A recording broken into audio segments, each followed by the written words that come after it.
Ni hao pengyou, wo chou satrio, ceset J-Tour T2 Traveler. Gile, udah kayak orang Chinese gua. Ya jadi adalah J-Tour T2 yang kalau J-Tour bilang itu versi off-road dari brand-brand mereka dari T-Series. Ada T1, T2, dan TT yang lainnya. Kita mau bahas mobil ini dan gimana kelihatannya kalau dia dibawa ke Indonesia.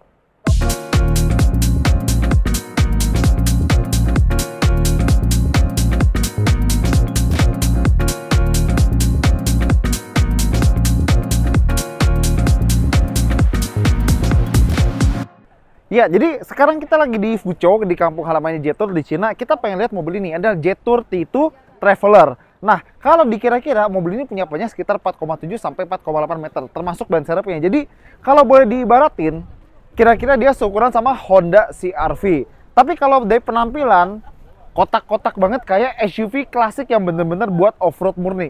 Bahkan ada beberapa detail yang menarik. Contoh, di kap mesin dia ada handle grab gitu. Jadi antara, inget gak kalau Hummer lama, kan ada beginian buat kalau misalnya pengen di drop dari helikopter gitu kan. Kalau ini mah enggak, ini buat hiasan doang, tapi ya lumayan keren lah. Dan lampu kotak LED dan ada logo J-Tour gede di depan. Ini tuh kayak Ford Bronco Sport kalau dari mukanya. Dan di dalam lampunya aja ada tulisan J-Tour, bukan J-Tour ya, Drive Your Future, slogannya J-Tour. Agak cheesy, tapi ya udahlah ya. Nah, model ini yang plug-in hybrid, tapi entah kenapa yang plug-in hybrid nggak ada fog lamp, tapi yang sebelah kita yang bukan hybrid dia ada fog lamp. Mungkin cuma masalah spek kali ya. Dan dia punya roof rail di bagian atas ini nih, dia pakai highlight warna stabilo kuning gitu ya. Cukup unik karena nggak cuma di bagian roof railnya, di towing eye depan sama belakang dia juga ada warna stabilo. Sekarang ke bagian samping kita lihat di spionnya ada kamera, berarti dia udah punya kamera 360 derajat di kiri, kanan, belakang, sama depan. Dan dia punya footstep, tapi ini bukan kayak si Tank 500 yang bisa ngelipat gitu-gitu ya. Ini dia fix dan bahannya lumayan bagus nih buat ngegrip. Enggak sih, sedikit kurang kasar kalau misalnya pengen ngegrip sepatu gitu ya, tapi ya udahlah. Dan mobil ini dia punya ground clearance sekitar 200 mm, mungkin sekitar 220 ya, tergantung varian mungkin. Terus highlight warna kuning stabilo juga ada di peleknya. Dia baut 5, ukuran 19 inci dan pakai ban Chaoyang. Ban lokal Cina nih. Sekarang yang kita lihat adalah tutupan buat colokan baterainya. Karena mobil yang ini adalah mobil plug-in hybrid. Jadi kalau yang biasa, ini isi bensinnya di sebelah kiri, tapi karena di plug-in hybrid, sebelah kiri isi bensin, sebelah kanan cas baterainya. Baterainya sekitar 26 kWh lebih dikit, sekian lah pokoknya. Dan kalau pengen ngecas, dia bisa normal charging dan bisa fast charging. Udah kayak mobil listrik murni ya. Karena jarang mobil plug-in hybrid itu bisa fast charging. Kalau di mobil lain, gue ingetnya ada Mercedes-Benz S-Class yang plug-in hybrid, dia juga bisa fast charging. Nah, kalau nggak salah, kita butuh 30 menit buat fast charging baterai dari 30% ke 80%. Kalau normal charging ya pasti lama lah ya. Sekarang kita lihat ke bagian belakangnya. Nah, ini dia bagian belakangnya. Kotak, maco, gagah banget ya.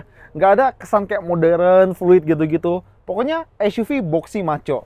Kayaknya tren SUV boxy mulai bangkit lagi ya. Dan dia punya pintu belakang itu kayak si GWM Tank 500. Jadi karena ban serep konde di belakang sini, dia bukannya kayak pintu pada umumnya. Jadi bukan yang buka ke atas ya. Dan dia juga bukan bagasi terpisah kayak Toyota Land Cruiser yang lama.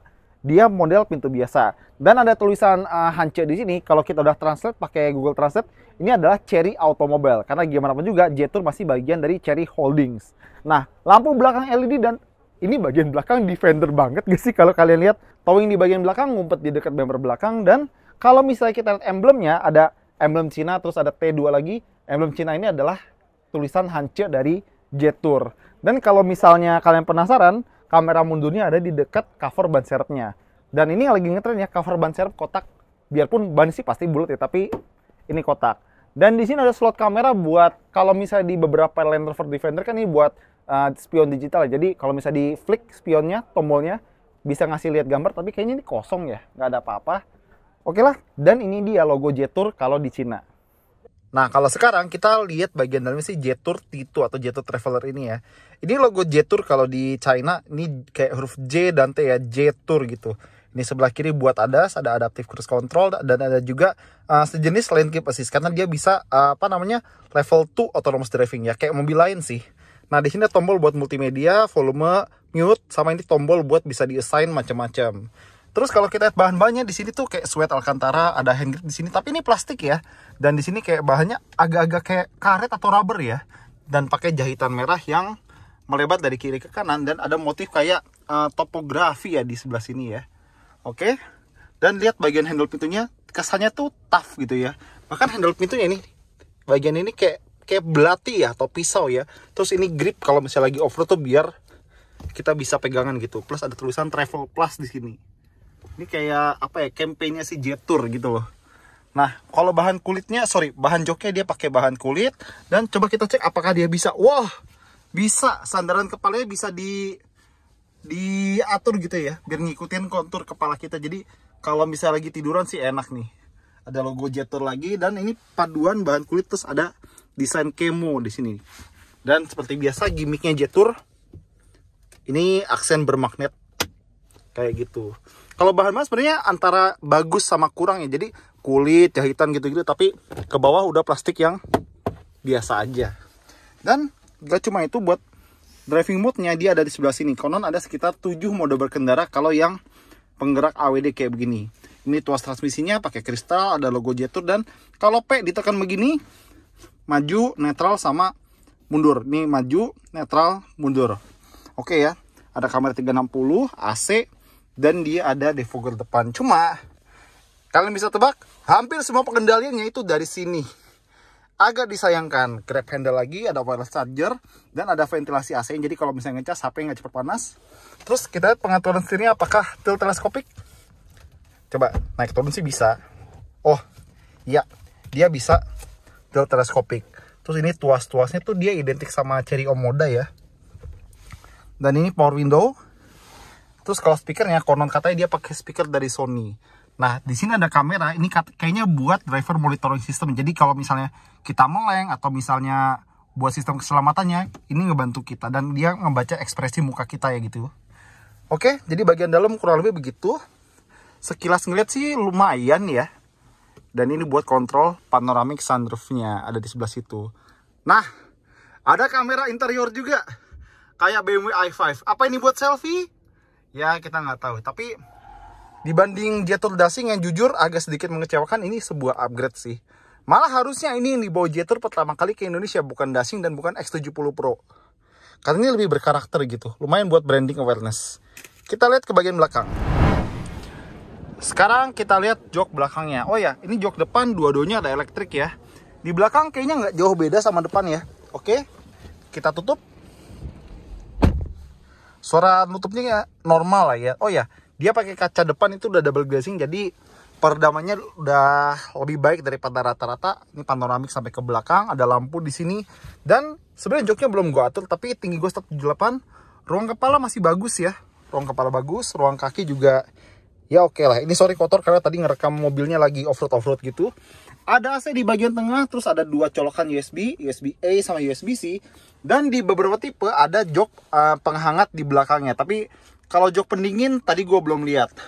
Ya ini joknya di belakang masih ada bahan kulit dan jahit-jahitan. Tapi dia cuma 2 baris, cuma 5 penumpang. Jadi nggak ada jok baris ketiga. Nah sekarang kita bisa lihat desain dashboardnya. Oke.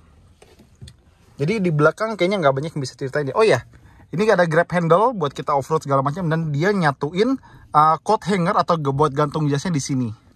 Cukup smart ya. Oke, kita lanjut.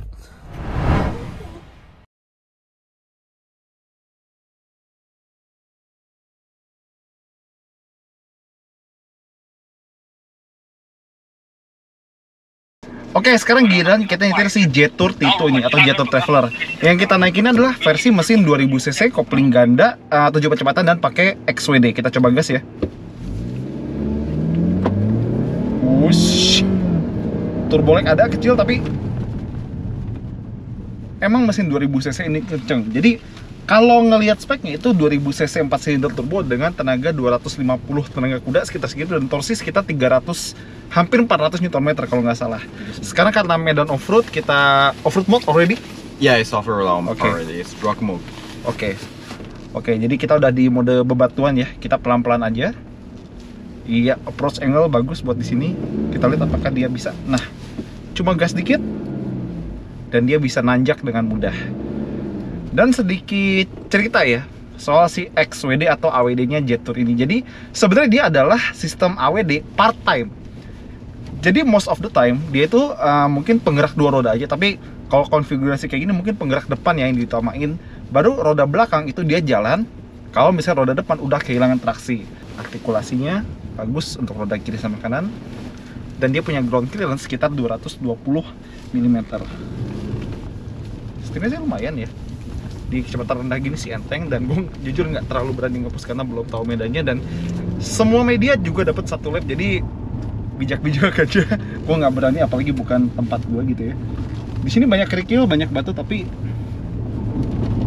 iya, namanya mobil kita push dikit kalau lagi belok dia pasti agak understeer, dia agak nggak mau belok gitu ya. Sekarang kita tes suspensinya. Oke, pelan-pelan aja. Iya. Ini setir di mode rock sih enteng ya, coba. Nah, biarpun diameter peleknya itu gede sekitar 19 inci ya, kalau kita nggak salah ingat, suspensinya lumayan empuk, tapi sasisnya lumayan rigid. Jadi rasa empuknya masih ada, tapi rigidnya juga bikin mobil ini nggak terlalu wung gitu. Sekarang kita coba gaspol.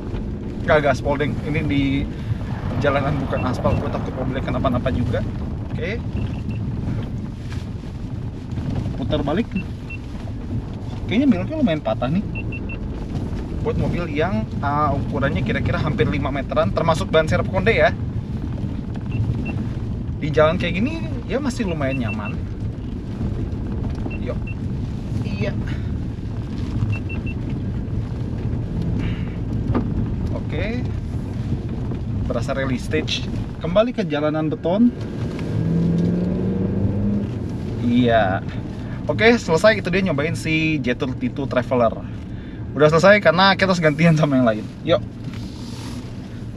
Jadi Jetour T2 ini kelihatannya lumayan ya. Siapa sih yang nggak suka SUV kotak-kotak yang berkesan maco dan gagah? Dalamnya juga lumayan, dan pilihan mesinnya juga rasional. Ada yang turbo, ada juga yang plug-in hybrid. Dan kayaknya tahun depan teknologi hybrid bakal makin ramai di Indonesia. Soalnya udah banyak brand yang memperkenalkan teknologi hybrid mereka. Mulai dari mild hybrid sampai plug-in hybrid. Tinggal kita tunggu kapan Jetour akan membawa mobil ini ke Indonesia. Semoga spek yang dibawa lengkap, pilihan mesinnya juga bagus, dan harganya juga cocok. Apalagi brand Jetour itu belum begitu terkenal di Indonesia. Ya, kita tunggu aja lah. Thank you udah nonton, jangan lupa jempolnya, jangan lupa komentar, dan jangan lupa subscribe.